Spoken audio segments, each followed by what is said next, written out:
that most men live lives of quiet desperation. It's one of my favorite quotes ever because it's true. You're just in this world where you just can't wait to just run away. But I think one of the reasons why these people have this deep-seated anger and resentment is there's a bunch of people out there that have these lives that are deeply unsatisfying, because I think there are so many people that are working all day long doing something that is deeply unsatisfying and almost painful. Yeah, it's soul killing. Soul killing. They're stuck in traffic all day, and then they're stuck in a cubicle after that. They relish the time to take a shit in the bathroom and look at their phone. I mean, they literally do that. That's a highlight of someone's day. They get in traffic on the way home. They get home after that, they're watching television, and they're f***ed. If people have a regular day job, if you could just find one thing that you do as a passion project and just keep building on it, just keep watering it, keep adding fertilizer, keep giving it attention, keep giving it focus, and you can escape.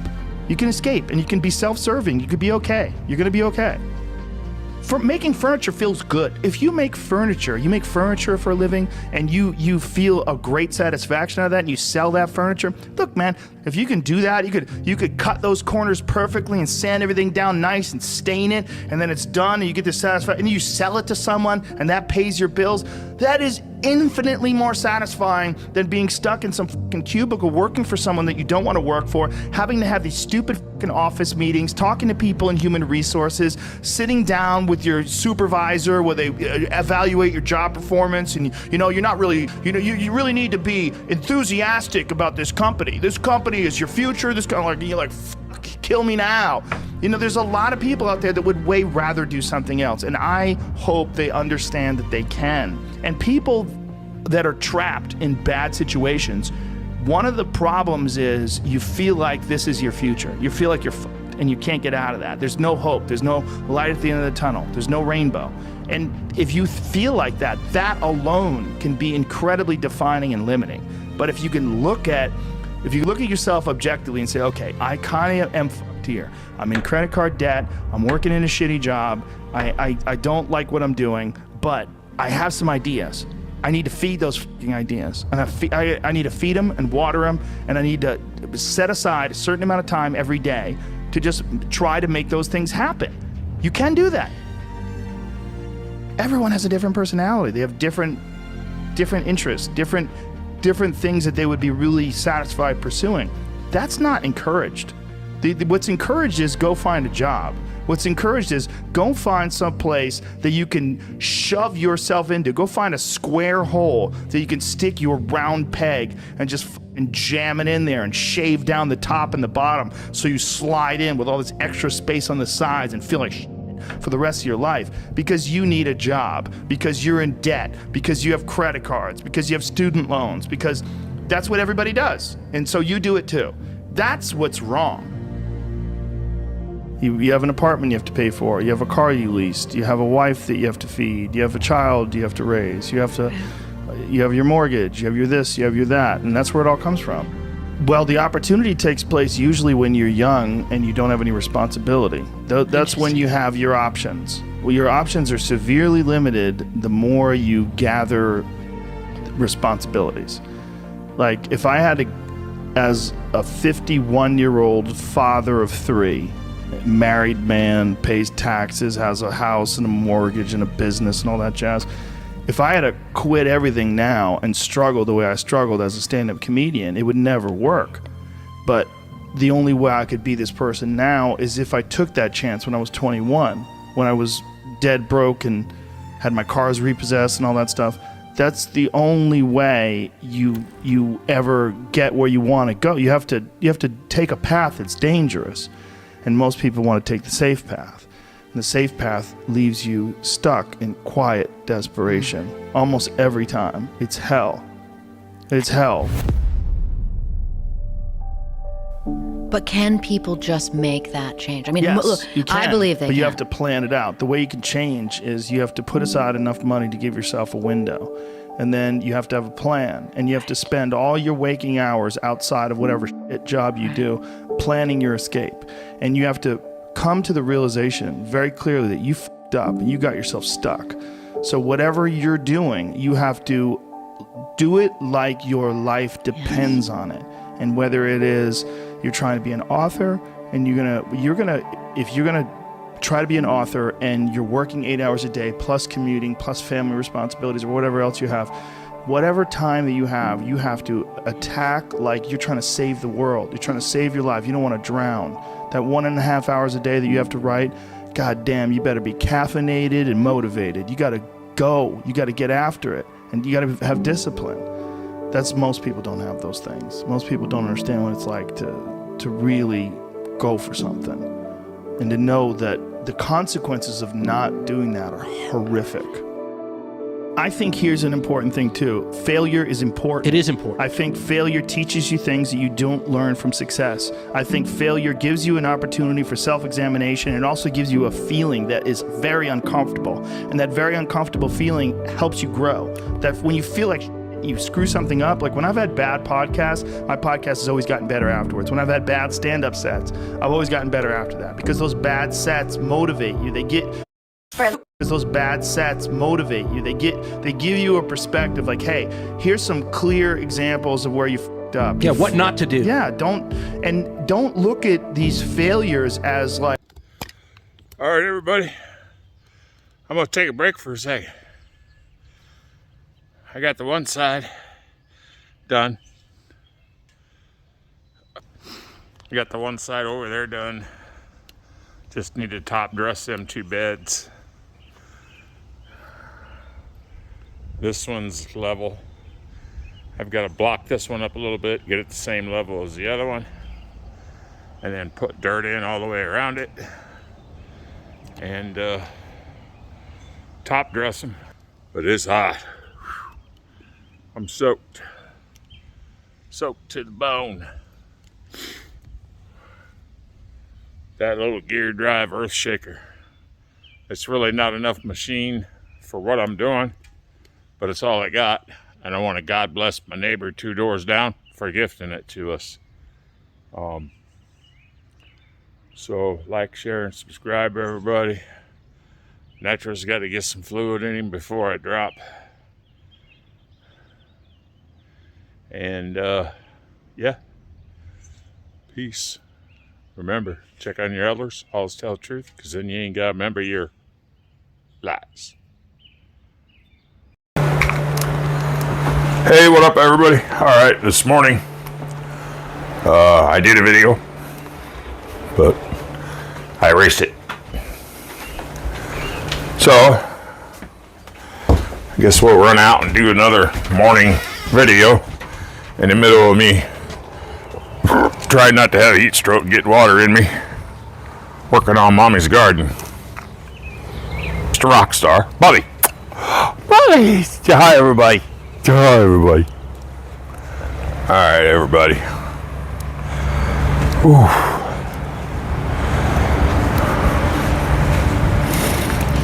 I think, hopefully, the rock's still there. Yep, looks like the rock's there and the signs are swinging. Oh, there's Miss Princess. She came out to say hi, Daddy. How are you, honey? Hi, pretty girl. She ain't shy, so you gotta keep your eye on her. Should do whatever in front of whatever.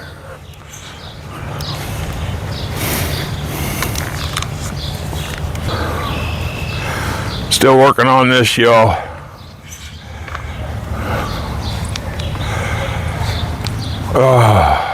So the 2 beds on the far side are pretty much ready to top dress. This one right here is level and ready to get some dirt in there. And then this one, I got to bring up to the same height as that one, get everything level like it is over there. And then clean everything up, put fabric down, finish all this wire fencing. I got to go in here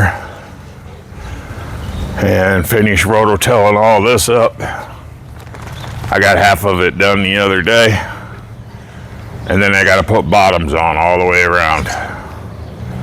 I got 1x6s. I'm gonna go up so I can attach the bottom of the plastic and then stake the 1x6s in the ground.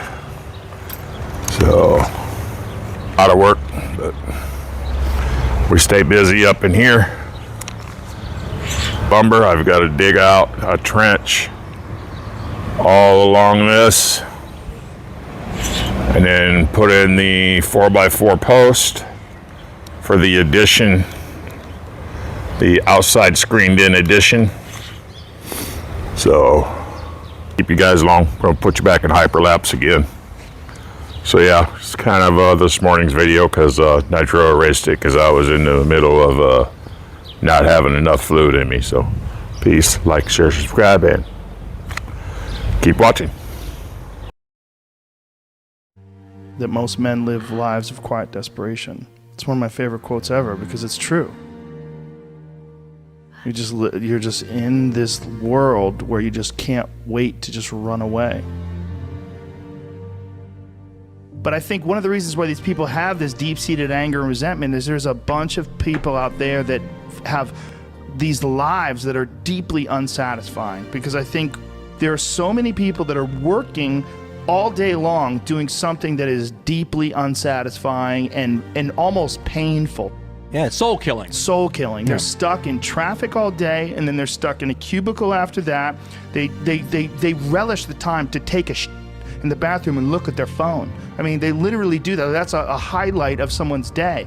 They get in traffic on the way home. They get home after that, they're watching television, and they're f***ed. If people have a regular day job, if you could just find some one thing that you do as a passion project and just keep building on it, just keep watering it, keep adding fertilizer, keep giving it attention, keep giving it focus, and you can escape.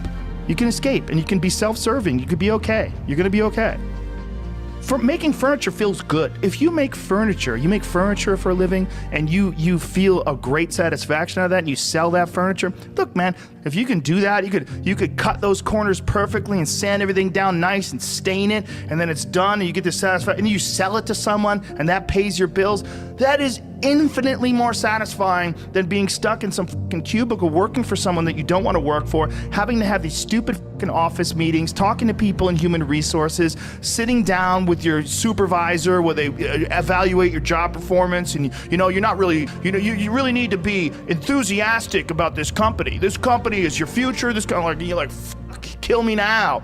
There's a lot of people out there that would way rather do something else, and I hope they understand that they can. And people that are trapped in bad situations, one of the problems is you feel like this is your future. You feel like you're fucked and you can't get out of that. There's no hope. There's no light at the end of the tunnel. There's no rainbow. And if you feel like that, that alone can be incredibly defining and limiting. But if you can look at...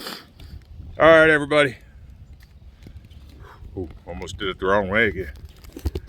So it's about, 85, 90. Nitro soaked.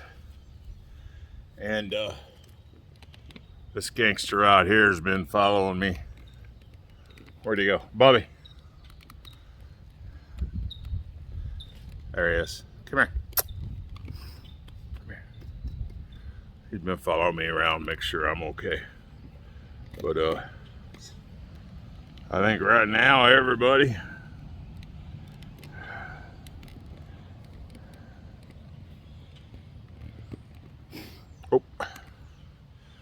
I'm gonna call it. I've been going in drinking when I can.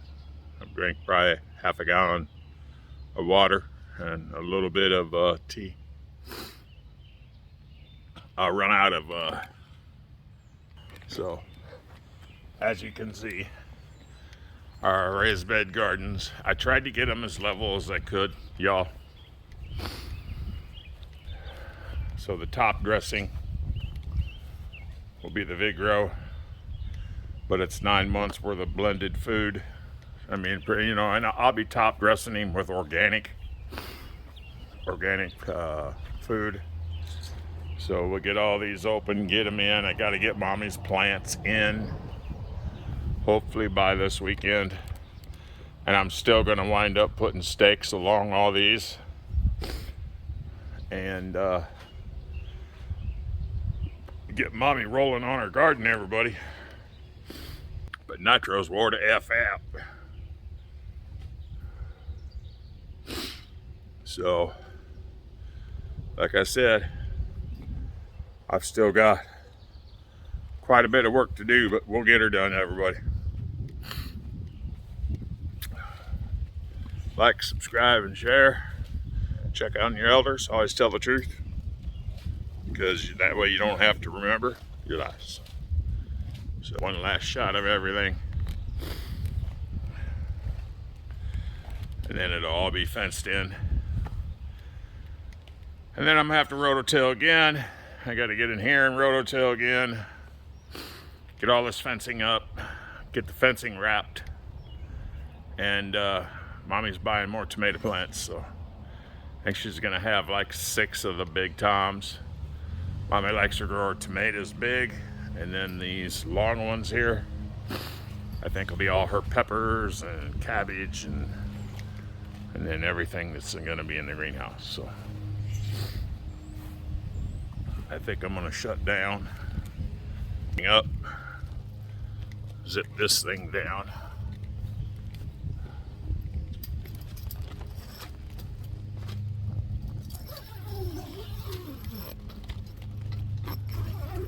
Zip that down so it don't go nowhere. I think mommy'd be awful upset if daddy had a heat stroke. I don't know. Then again, she got that life insurance money, a whole $7,000. That's not even enough to cremate my fat butt. All right, everybody. Peace. Like, share, and subscribe. I got tapped. My right leg's giving out. But it's 90 degrees, and I've been out here since 9 o'clock this morning. I know it's only like 1 or 2, but that heat. You know, I worked in a foundry, but staying out in the sun, 58 years old. Gotta take care of myself. Peace, everyone. Hey, everybody, what up? It's your boy Nitro. So, it's been a long day. I tapped out. Mommy's drove to the Quad Cities today to grab a bunch of stuff. Tomato steaks to put out with her, tomato cages to put out in her garden, some more tomatoes, grab some other stuff that she wanted to help sort with her circuit maker machine. And Daddy stayed home, worked on the garden. Of course, you guys seen that in the video. Y'all know, I always say at the end of my stuff, always check on your elders. I say that for a simple fact. It's how I was raised, to respect your elders. My mom's battling stage 4 cancer. She's struggling real bad. So I try to call my mama every night to check on her. And I guess, you know, I'm a graybeard, raised in the 60s and 70s. And back then, respect was a big thing. You have to earn it. So when I say always tell the truth so you don't have to remember your lies, that was taught to me by my parents and my grandparents, because it kept you from getting your arse whipped. So if you told the truth, your butt whipping wasn't as bad back in the day. And a lot of people had to go out and pick out their own switch. And those that didn't, it shows. Y'all that didn't have to pick out your own switch, it shows. So, I'm not going to holler a whole lot at y'all. I got my J Customs Builds hat on. Go check out his channel. Buy a hat, you might win a bike. So, I bought it. Mama bought me a hat. I got a chance to maybe win Sapphire or Wolf, and I think he's got 2 bikes, and whoever the winner is, he's going to give him a choice between the 2. That's cool. So, but you know, if it's Nitro, the hat's blue, the eyes are blue, so blue all day, It'll be Sapphire, brother. Anyway, I ain't never won anything in my life and don't expect to, so I did it out of the goodness of our heart to help small content creators. He's a fresh channel, trying to start his stuff. He's only got 300 or 400 subscribers, I think. So go ahead and check him out. Subscribe to his channel. Show him some love. Tell him Nitro sent you. And buy a hat or a t-shirt. You never know. So somebody's going to get lucky. I just know it ain't Nitro. So much love, everybody. I'm going to relax. I'm sitting here in front of a fan right now, cooling off because I don't want to turn the air conditioning on. And I know we're going to do, as soon as Nitro can chill out a little bit, I got to get the whole garden thing done, the bottom on that greenhouse, and then I can take a break for a little bit. I'm going to start doing them and run down the fireworks store and get different color smokes, do some Carlita Cholo lowrider videos, rolling real through for slow motion through some smoke or something, like do some night videos where I can have all the lights lit up. But yeah, it'll be cool. And content creators, that's what we do. And me and Mommy did this to renovate this house, to follow her cancer journey. And we're not in it to get rich and famous, y'all. We're in it to leave a legacy for our grandkids. So we wanted to be at 5,000 subscribers by June. We're at 4,150, so we're pretty close. So like, share, and subscribe. Never know. By the end of June, we might hit it. Anyway, I'm done talking. Again, check on your elders. Always tell the truth, because then you don't have to pick out your own switch.